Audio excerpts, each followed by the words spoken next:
नागपूरमध्ये थोड्याच वेळात मनसेकडून येस बँकेच्या कारभाराविरोधामध्ये आंदोलन करण्यात येणार आहे। येस बँकेकडून जेसीबी धारकाला कर्ज देण्यात आलं, मात्र त्यानंतर जेसीबी कर्जाचे हप्ते थकीत असल्याने कारवाई करण्यात आली।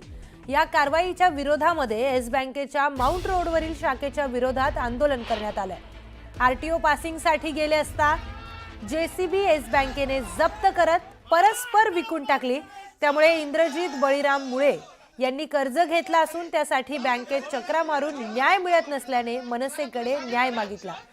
या विरोधामध्ये मनसेकडून आंदोलन देखील केलं जात आहे।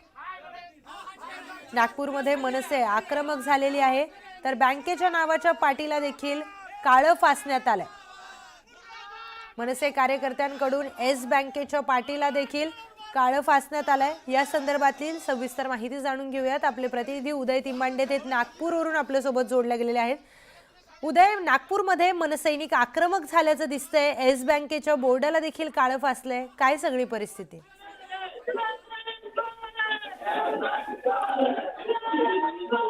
उदय, आवाज येतोय? तर नागपूरमध्ये मनसैनिक आक्रमक झाल्याचं दिसून आलंय। बँक कर्मचाऱ्याला देखील मारहाण करण्यात आली आहे, तर बँकेच्या नावाला देखील काळं फासण्यात आलंय।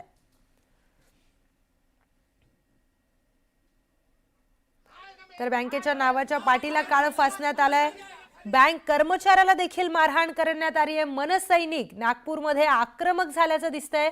येस बँकेच्या पाटीला देखील तिथे काळं फासण्यात आलेलं आहे, त्याचबरोबर बँक कर्मचाऱ्यांना देखील मारहाण करण्यात आलेली आहे। नागपूरमध्ये मनसे आंदोलन करते येस बँकेच्या विरोधामध्ये। पुढे आपण प्रतिनिधी आपले उदय तिमांडे यांच्याकडे जाऊयात। उदय, काय सगळं तिथे नेमकं सुरू आहे? खरं तर इंद्रजित मुळे या व्यक्तीने जे आहे ते येस बँकेकडून जेसीबी खरेदीसाठी जे आहे ते कर्ज घेतलं होतं। त्या कर्जाचे काही हप्ते थकीत झाल्यानंतर इंद्रजित मुळे यांना कुठलीही पूर्वसूचना न देता जे आहे ते येस बँकेने त्यांचा जेसीबी परस्पर तिसऱ्या व्यक्तीला विकला होता। या सगळ्या संदर्भात ज्या विचारण्यासाठी मनसेचे कार्यकर्ते ज्यावेळी येस बँकेत आले त्यावेळी बँकेकडून कुठलंही सहकार्य केलं जात नव्हतं। पोलिसांच्या मध्यस्थीने जे आहे ते हे प्रकरण निवळण्याचा प्रयत्न केला जात होता, मात्र संतापलेल्या मनसेच्या कार्यकर्त्यांनी जे आहे ते इथं बँकेत आल्यानंतर बँक कर्मचाऱ्यांच्या ज्या ते कानशिलात लावली होती, चांगला चाप दिला होता। मात्र या सगळ्या संदर्भात येस बँकेकडून कुठलाही तोडगा निघत नव्हता। त्यामुळे संतापलेल्या मनसेच्या कार्यकर्त्यांनी येस बँकेच्या गेटला जे आहे ते काळं फासलेलं आहे। आपण दृश्यामध्ये पाहू शकतो की या येस बँकेच्या मुख्य द्वाराची तोडफोड करण्याचा देखील कार्यकर्त्यांकडून प्रयत्न केला झाला आणि जे येस बँक लिहिलेला जो फलक होता त्याच्यावर जे आहे ते काळं फासलेला आहे। कास्तकारांचे पैसे चोरणारी बँक येस बँक असा जे आहे ते उल्लेख जे आहे ते इथं भिंतींवर करण्यात आलेला आहे मनसेच्या कार्यकर्त्यांकडून। एकंदरीत पोलीस आणि मनसेच्या कार्यकर्त्यांमध्ये जवळपास 2 तास चर्चा चालू होती। यातली कुठलीही तडजोड होत नव्हती। मुख्य म्हणजे येस बँकेचे कुठलेही अधिकारी या सगळ्या संदर्भात बोलण्यासाठी समोर येत नव्हते आणि त्यामुळे मनसे कार्यकर्त्यांचा संताप झाला। त्यामुळे सुरुवातीला कर्मचाऱ्याला मारहाण आणि त्यानंतर बँकेला जे आहे ते काळं फासण्यात आलं।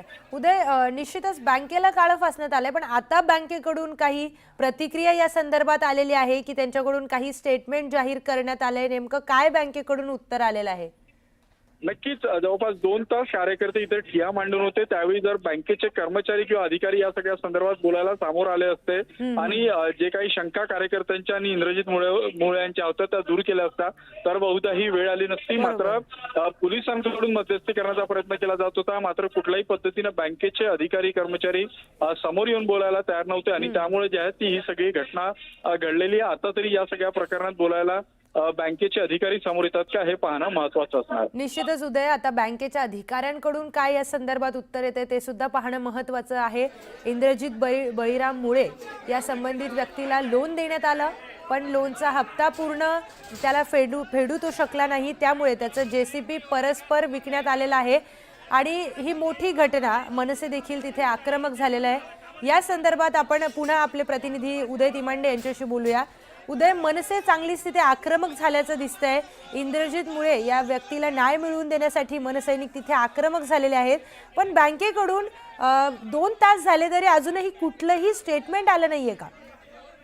अगदी खरं आहे. इंद्रजित मुळे आणि मनसेचे कार्यकर्ते गेले 2 तास इथं बँकेशी चर्चा करत होते. मात्र बँकेच्या मेन गेटला जे आहे ते आतून बंद करण्यात आलं होतं आणि पोलिसांच्या बंदोबस्तामध्ये जे आहे ते बँकेचे कर्मचारी चर्चा करण्याचा प्रयत्न करत होते. मात्र ती चर्चा निष्फळ होत होती. त्यामुळे ज्या व्यक्तीनं हा जेसीबी बँकेच्या ज्या व्यक्तीनं हा जेसीबी परस्पर विकला होता तो मनसे कार्यकर्त्यांच्या हाती लागला आणि त्यानंतर आपण पाहिलं होतं की मनसे कार्यकर्त्यांनी त्याला चांगलाच चोप दिला होता. त्याच्या कानशिलात लगावली होती.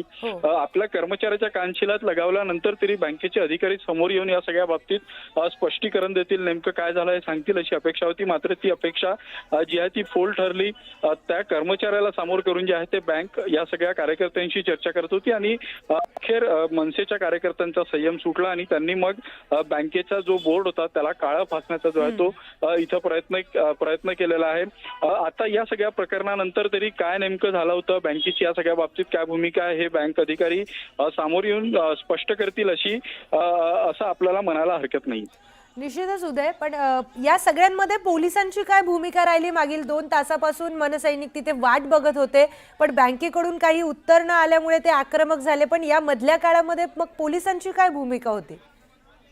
नक्कीच बँक कर्मचारी पुढे येत नव्हते. मात्र इथं पोलिसांचा मोठा बंदोबस्त तैनात करण्यात आलेला होता. त्यामुळे मनसेचे कार्यकर्ते आणि मनसेचे कार्यकर्ते आणि पोलीस यांच्यामध्ये चर्चा सुरू होती. जर त्याच वेळी बँकेचे अधिकारी समोर आले असते आणि त्यांनी आपली भूमिका स्पष्ट केली असती तर बहुतेक ही परिस्थिती हाताबाहेर गेली नसती. पोलिसांचा मोठा बंदोबस्त इथं तैनात होता. मात्र पोलिसांशी चर्चा करण्यात काही अर्थ नाही अशी भूमिका जी आहे ती मनसे कार्यकर्त्यांना घेतली होती. पोलिसांशी चर्चा करून मध्यस्थीचा पोलिसांचा प्रयत्न होता. मात्र तो धन्यवाद आपण दिलेल्या सगळ्या सविस्तर माहितीसाठी. तुर्तास या घटनेचे सगळे अपडेट्स जाणून घेणार आहोत. पण सध्या तरी घटना इतकीच आहे की मनसे सैनिक तिथे आक्रमक झालेले आहे या व्यक्तीला न्याय मिळवून देण्यासाठी.